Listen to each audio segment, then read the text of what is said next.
قال سيدنا النبي صلى الله عليه وآله وسلم: فمن سمع به فليأته ولو حبوا على الثلج. أخرجه ابن ماجه. وأن يقضي الإمام الحسين عليه السلام لحظات عمره وساعات حياته في خدمة الإمام المهدي عليه السلام فليس غريبا منه ذلك، لأنه حتى السيد المسيح عيسى بن مريم عليه السلام فإنه حال نزوله لا يسعه إلا أن يصلي خلف الإمام المهدي عليه السلام كما صلى خلف النبي صلى الله عليه وآله وسلم ليلة الإسراء.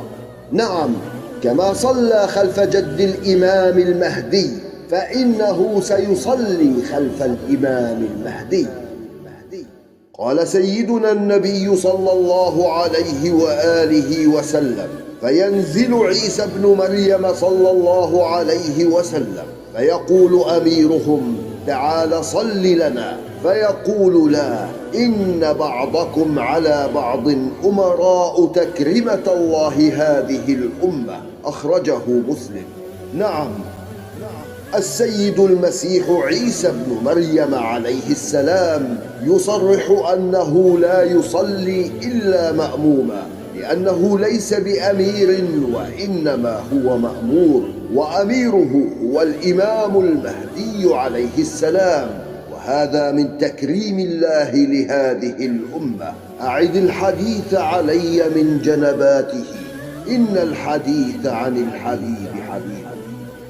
قال سيدنا النبي صلى الله عليه وآله وسلم: ينزل عيسى بن مريم صلى الله عليه وسلم فيقول أميرهم: تعال صل لنا.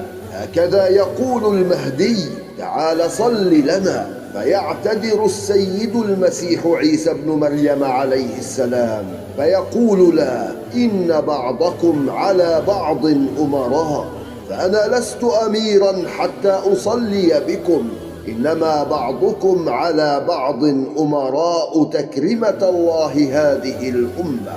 وما دام أنه ليس بأمير فإنه يعطي البيعة للأمير، هو الإمام المهدي عليه السلام.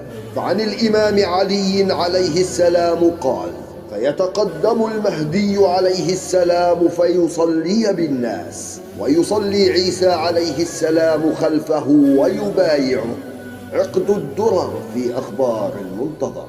وقال الحارث بن أسامة بسنده عن جابر قال: قال رسول الله صلى الله عليه وسلم: ينزل عيسى بن مريم فيقول أميرهم المهدي: تعال صل بنا، فيقول: لا، إن بعضهم أمير بعض تكرمة الله لهذه الأمة. قال ابن القيم: وهذا إسناد جيد. انتهى. كما في المنار المنيف في الصحيح والضعيف. إذا تقرر هذا فكيف بمن يعادي من يعتقد هو أنه الإمام المهدي عليه السلام، كمعاداة الحوثيين للإمام حسن التهامي عليه السلام. وقد ورد في الأثر أن من علامات الإمام المهدي عليه السلام معاداة طائفة من الزيدية له. قال الإمام أبو الحسن موسى الكاظم عليه السلام: إن الزيدية يعادون ولي الله فهم ليسوا منا ولا نحن منهم. أخرجه الكليني في الكافي. نعم، إن الحوثي وهو طائفة من الزيدية اليوم، والزيدية منهم براء، يعادون ولي الله الإمام حسن التهامي اعتقادا منهم أنه المهدي أو خوفا أن يكون هو المهدي. وما أخبر الإمام موسى الكاظم عليه السلام ينطبق على الإمام حسن التهامي عليه السلام، ويضاف إلى الصفات التي ترشحه لأن يكون هو المهدي.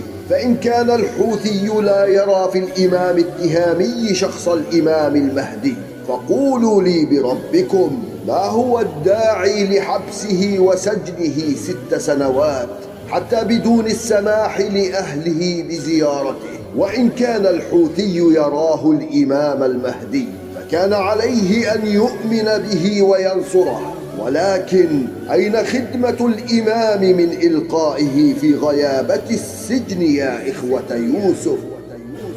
أما يريد الحوثي أن يقول أنا خير من التهامي؟ أنا من صعدة وهو من تهامة. بل لو كان الإمام الحسين عليه السلام حيا ونصر الإمام التهامي مرشحا لمهديته لحبسه الحوثي وأتباعه كما حبسوا الإمام وأصحابه، ولعادوه كما عادوا الإمام التهامي.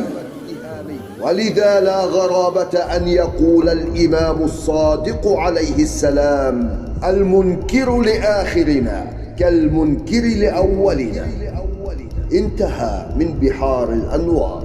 أما يخشى الحوثي وقد أسرف في ظلمه أن يكون هو المعني وهو المقصود في قول الإمام علي عليه السلام: تكون فتن ثم تكون جماعة على رأس رجل من أهل بيتي ليس له عند الله خلاق فيقتل أو يموت فيقوم المهدي، كما في كتاب الفتن لنعيم بن حماد. فليحذر الحوثي وأتباعه من عقاب الله في الدنيا وفي الأخرى. فستذكرون ما أقول لكم وأفوض أمري إلى الله إن الله بصير بالعباد. التهاني سيد الآل والعترة حقيق، مرجع الأمة ونور الهدى ببيرقه، صاحب الراية اليماني وقايدها الخليج، أشهد إنه فكنا من حبال المشنقة، أشهد إن الحق ظاهر وباطلهم زهيق، وكل باطل ما يغطي النجوم المبرقة.